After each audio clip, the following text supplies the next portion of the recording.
You want to support Roland Martin Unfiltered? Be sure to join our Bring the Funk fan club. Every dollar that you give to us supports our daily digital show. There's only one daily digital show out here that keeps it black and keep it real. As Roland Martin Unfiltered. Support the Roland Martin Unfiltered daily digital show by going to RolandMartinUnfiltered.com.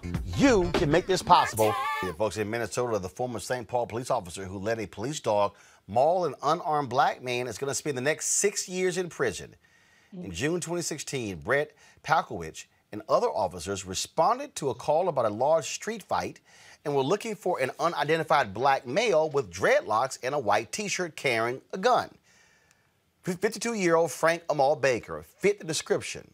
Soon after Baker was asked to get out of his car, the officer released the dog. Body camera footage caught Palkowitsch brutally kicking and severely injuring Baker while the dog was mauling him. Palkowitsch waived the right to appeal his conviction and offered a tearful apology for his actions to Baker and the St. Paul Police Department.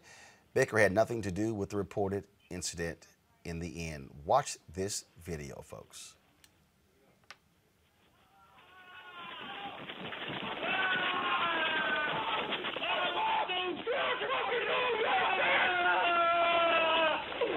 Hold on. I got a couple here. Yep. Yeah. Put your fucking hand on the ground. Don't move. Turn over. Please. Get up, buddy. Get up, buddy. Good. Get in the house. Get on the fucking ground. Get in. Get in. Move. Get in. Boy. Get on the ground. Fucking ground. Move, fucking boy. Good boy. Put your hands off your side. Don't move. Folks, again, this is critical. And see, this is the thing that I need people to get. Someone has posted on your YouTube channel, bro, this is a lot. It is. It is a lot. Which is why every single person who's watching this show, every single person who's listening to this podcast should be picking that phone up and calling their United States Senator today and tomorrow and Wednesday and Thursday and Friday saying, vote for the George Floyd Justice Act, get rid of qualified immunity. All these folks, and let me be real clear, I get black people who say, oh my God, black porn, don't show it, let the white folks show it. That's precisely why Emmett Till's mother, Mamie Mobley, said, no. Open casket. Let them see what they did to my baby. Over the weekend, I had some people who were sitting here. One woman texted me. She tweeted, I don't know who my member of Congress is, and I don't care. I said, oh, but you're bitching and moaning about how we need bills passed in our favor. I had people over the weekend saying, well, I don't know why we got to sit here and call people. It's called It's Your Turn. Because black folks before your behind showed up did this. And I don't want to have to sit here and show these videos, Julian. But we got to keep it in the face, because what did the Jews say? Never forget. Never forget. That's right. And said never again. Exactly. You know, this man gets 6 years. 6 years. He need to get 26 years for allowing this man to be mauled. You know, every one of the cases that we've looked at today really do speak to the George Floyd Justice and Policing Act, but also speak to the historic dehumanization of black people. He would not have sick a dog on his son or his daddy. He would not have, and by the way, everybody brown ain't down. So Sister Girl in Mississippi needs to be taken to the woodshed too, because everybody brown ain't down. And too many of us make too many excuses. And anybody who doesn't know who their member of Congress is, there's a special place in hell for them, because that means they just don't care. But when you look at this case with this dog, such a light sentence for such a heinous act. And it was the wrong person at that. Would have made it right if it was the right person. It was the wrong person. And this guy has tears in his eyes. Well, he needs to have a dog in his booty. You know, he's crying now. Well, cry after the dog chaws on you. for 20 or 30 minutes. It is too much at some level, but it's also time enough because we need to keep seeing this, hearing it, and working on it. Congo. Well, I understand what people talk about as it relates to Black trauma porn, but what we're doing here is different. What we're doing here is these videos are being showed with calls to action, phone numbers, emails, letting people know what to do to make this stop. Some of these other networks may get some type of perverted pleasure in showing these videos on loop, but there's no ask, there's no call to action.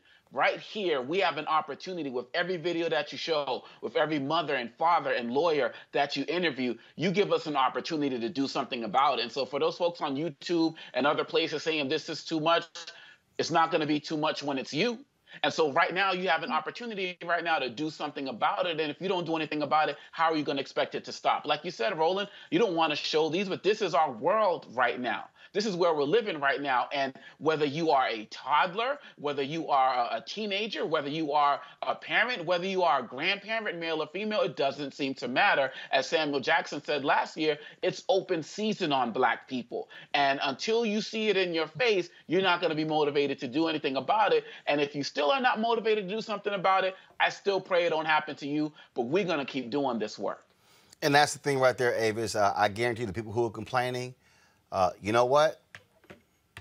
If it was your son or daughter or niece or nephew or cousin, if it was you, I bet you'd be like, damn, I sure hope somebody tells my story. I sure hope somebody shows that video. I sure hope somebody comes to my defense. I sure hope somebody has my back. That's why we do it. Absolutely. I mean, I guess they believe that ignorance is bliss, but ignorance is bliss only lasts so long.